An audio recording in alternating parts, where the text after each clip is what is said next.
Hail to thee, O Nile. You reveal yourself in this land. You come in peace and give life to Egypt. Hail, O Amun, who leads night into day, and by leading rejoices the heart.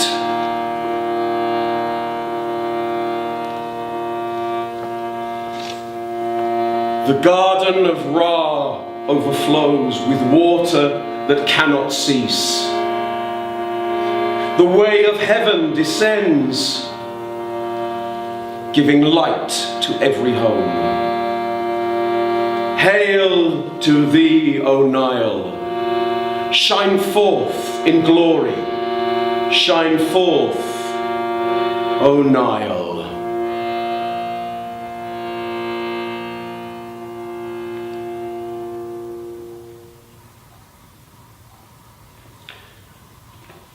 Part of a 4,000-year-old hymn to the Nile. And we shouldn't be surprised that the land of ancient Egypt was fascinated with that river that inundated the land every year and gave it life. This is a land that would be a desert, a land that dwells under a fierce sun. And so sun and water, sun and Nile. And we know that the sun drew the Nile out, for we are told that Aton, the solar disk, drew the first Nile from the earth, from the depths of the underworld, pulling it through the earth until it flowed down from the depths of Africa to the Mediterranean Sea, fanning out in the Nile Delta, giving life to that land. But Aton didn't just give one Nile, Aton gave two Niles. The first Nile Aton gave for the Egyptians, the blessed people of this land. The second Nile, unlike the first, which was drawn out from the land for the people of Egypt, the second Nile was for you and me. And Aton didn't give us our Nile that comes from the land. Ours comes from the sky. So next time you're running for a number 93 bus and your umbrella blows inside out, you can thank Aton for the blessings of the second Nile that you are receiving from heaven. Sun creating Nile. And already the complexity of ancient Egypt is coming in here, because Aton was a god, a supreme god for quite a short period, because he was the god in a period of monotheism in ancient Egypt, very short period, under Pharaoh Akhenaten. An experiment that only lasted for Akhenaten's reign. When Akhenaten died and his young heir became Pharaoh at the age of 11, the old gods reasserted themselves, and the old religion, the priests of the old religion, regained power, so that his young 11-year-old heir, Tutankhaten, changed his name to Tutankhamun, with the name of Amun, the creator god of the old gods, not the upstart Aton solar disk. And we can thank or blame Tutankhamun for this set of stories this evening. Because in 1972, a young boy was taken to the British Museum. And there are photos of that event, and queues going all the way around, and the photos are in black and white. And that little boy, well, he's grown up now, and his memories are definitely black and white. And he can remember that queue, and he can remember the dreich weather, the rain pelting down, and he can remember the fact that he was in a group that had tickets and walked straight past the queue. But the next thing he remembers is darkness. Going into a blackened room with glass cases and spotlit objects of gold. Tutankhamun was not an important pharaoh. He lived at an important time because it's when the old gods reasserted themselves. But he's a minor pharaoh. But we know him because most of his treasures survived thieves. And what treasures they are. And to walk into that room, to see the gold and the lapis lazuli and all the stones and the colours, to see the gold of the sun, the lapis lazuli of the sky and the water, and to see that face, that child, that boy king's face in gold, wearing a gold representation of the fabric headdress of an Egyptian overseer, fronted with two beasts, symbols of Upper and Lower Egypt combined into one kingdom. For Lower Egypt, the cobra, spitting fiery venom to protect. For Upper Egypt, the vulture, a vulture that takes pieces of death and carries them up into heaven. And so we have that symbol of kingship with the cobra and the carrion. And let's go back to his name, Tutankhamun, Amun, the creator god, who created himself by his own will from the primordial sludge. Now imagine the inundation of the Nile and the mud that's left when it recedes. The Egyptians had this idea of the beginning of creation. That's what it was, this mud that gave life. And the embodiment of the mud was the god Tar. But from that mud, Amun created himself by his secret and powerful name. He gave himself shape. And then from his breath, actually, literally from his sneeze, and by the will of his secret name, he created Shu, the god of air. From his spit, and by the will and the power of his secret name, he created Tefnut, the goddess of moisture. And then these gods became husband and wife. And in Egypt, royalty married brother and sister. And they had children. Geb. And Geb lies beneath us, for he is the god of the earth. And stretched out over us is Nut, the goddess of the sky, her fingers and toes touching the horizon and her body bent over. Now, obviously, they must have touched at some point because they had children. And when they had children, we start getting names we might recognize. Osiris, Isis, Set, Nephthys. And so we start to get the pantheon of Egypt. Now, the problem with Egypt is when you start reading ancient Egyptian myths, you realize that actually every center in Egypt had its own cult, had its own version of stories. So you start reading a story and then go, hang on, that contradicts with that one. But that person's their own son, because that story's got mixed up with that story. So you just have to go with it, I'm afraid. And if you are an Egyptologist, secret Egyptologist in the room, please don't be offended if I've had a little bit of tweaking to try and make the stories work together. So, Egyptian gods, a little different to other gods in other traditions, because Egyptian gods born, grow up, grow old, and can wither. And Amun, that great creator god, who by his secret name and the power of his secret name had created not only the gods, also created you and me and the world, drawn out from tar, from that primordial sludge. He was getting old. He was stooped. He was starting to dribble. And it may seem a shock to you, but some of humanity don't respect age. And humanity started looking at the king of the gods and lost their respect for him. They no longer worshipped him. They no longer obeyed his commands.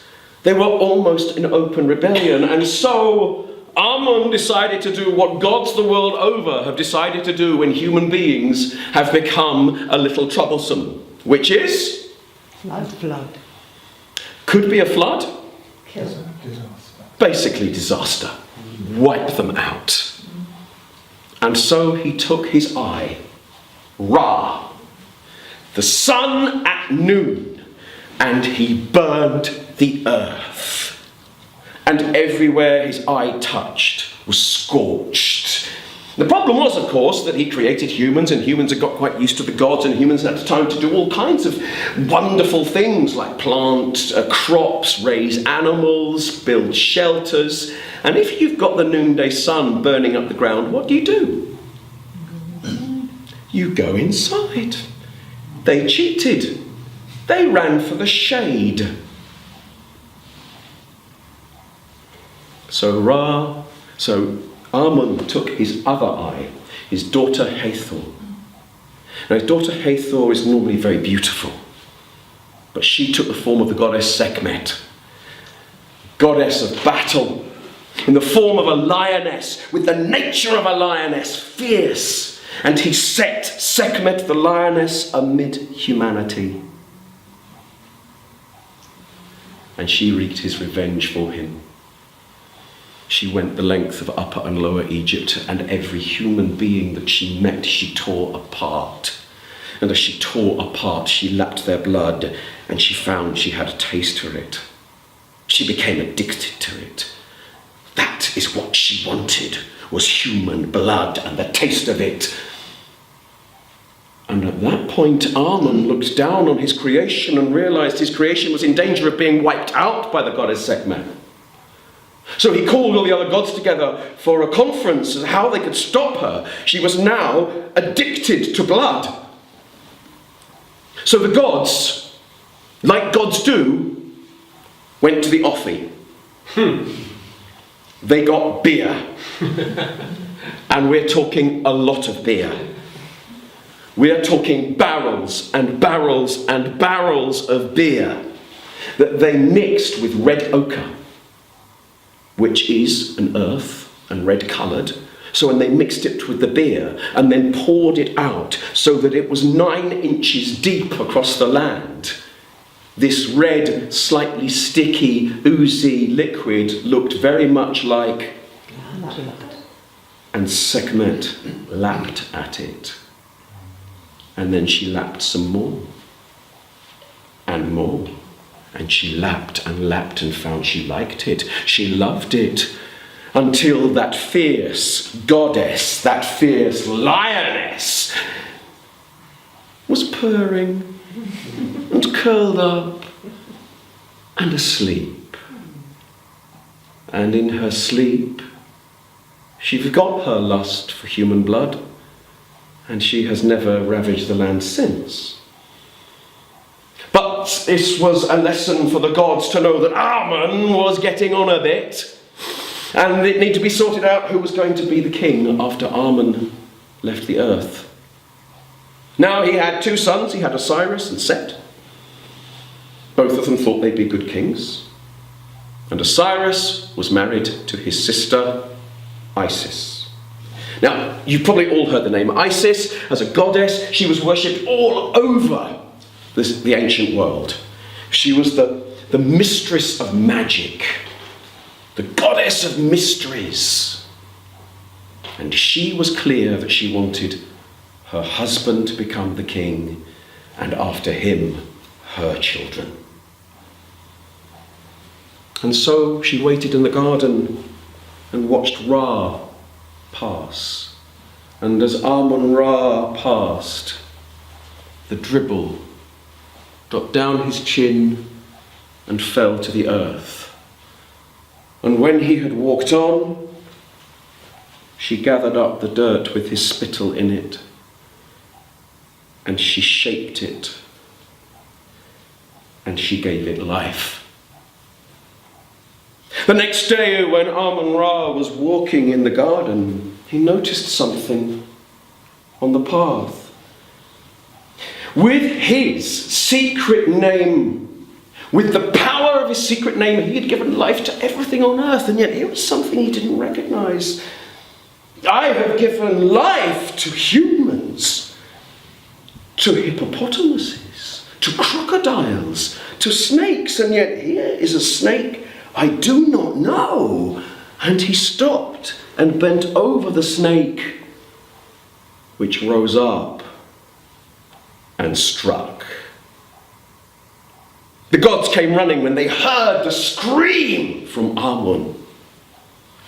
They found him writhing on the ground. "Something has bitten me and I don't know what it was. I did not create it." Because that's impossible. Well, the gods all tried to help Amun-Ra. But everything they did seemed to make him worse. Even Thoth, god of wisdom and medicine, could do nothing to help. Eventually Isis came to him and said, "Oh, great-grandfather, Amun-Ra, I could help you, but in order to help you, I will need your help. You will need to tell me..." The name of your successor? No, your secret name. "Your secret name. The name of power. You must tell me your Ka." "Very well," said Ra. "Then know that in the morning I am Khepri." Now Isis knew that he was Khepri. Everybody knew that he was Khepri. Khepri is the scarab beetle that pushes the sun out from the earth first thing in the morning. But she played along, and she made an incantation over the wound where the snake had bitten, and she put the word Khepri into the incantation. But the pain seared through Amun's body, and she said, "Oh, that cannot be your Ka. What is your secret name?" And he said, "My name is Ra at noon, when the shadow is shortest." She knew that. It's not a Ka, that's not a secret. But she made the incantation, and she put the name of Ra into the incantation, and Amun screamed with the pain as it intensified. And she said, "That is not your Ka." And he said, "My name is Amun at night when the sun dissolves into the horizon." And she knew that it wasn't his Ka, for everybody knew him as Amun. But she put the name Amun into an incantation, and the pain seared through the body of the god Amun, and he screamed in agony, and she said, "Tell me your Ka." And so he drew her face next to his, and he whispered his Ka into her ear, so his Ka spoke with her Ka. And the name he spoke to her was... Well, I can't tell you that, can I? Because if I told you that, goodness knows what you'd be doing tomorrow with the power. So I'm afraid that will have to remain a secret. All you need to know is that his Ka spoke to her Ka, and he made the condition that she would only speak his Ka to her husband and to his successor. And so the Ka of Amun, the powerful name of Amun, passed to Osiris through his wife. And he became king. And everyone was very happy. The end. Anybody going to be not happy about this? Set, his brother. Now, has anybody seen Gods of Egypt, the film? Excellent. 2 hours of your life you'll never get back. If you see a film like that, or one of the mummy films, they will portray Set as the god of evil. Not fair. You have to understand that Egypt depends on a regular inundation, of knowing when the Nile is going to flood, when the water is going to recede, how much grain they're going to have, who is the overseer, who are the people who gather it, order. So Set is not the god of evil, he is the god of chaos, of the absence of order. He is the god of the wilderness that lies beyond the blessed land of Egypt. And he wants to be king. And so Set called his brother to a banquet to celebrate his new kingship, Osiris, king of Egypt.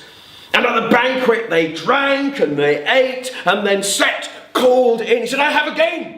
Again." So they brought in a beautiful chest covered in gold and semi-precious stones, painted with cartouches, stunning. And he said, this is a gift for whoever wins the game. And Osiris said, well, how do we play the game? Tell us how to play the game. And Set said, it is a gift, the prize, for whoever fits perfectly in the box. Now, the fact that you're laughing suggests to me that you've worked it out. Obviously, Osiris is a little less cynical than you. Because he watched all of Set's friends trying the box, and they'd find an elbow was sticking out, couldn't close the door, or their knees were up in the air, and no, it just wouldn't shut. Osiris, have a go. So Osiris climbed in the box, and they closed the door, and it sealed perfectly and was airtight.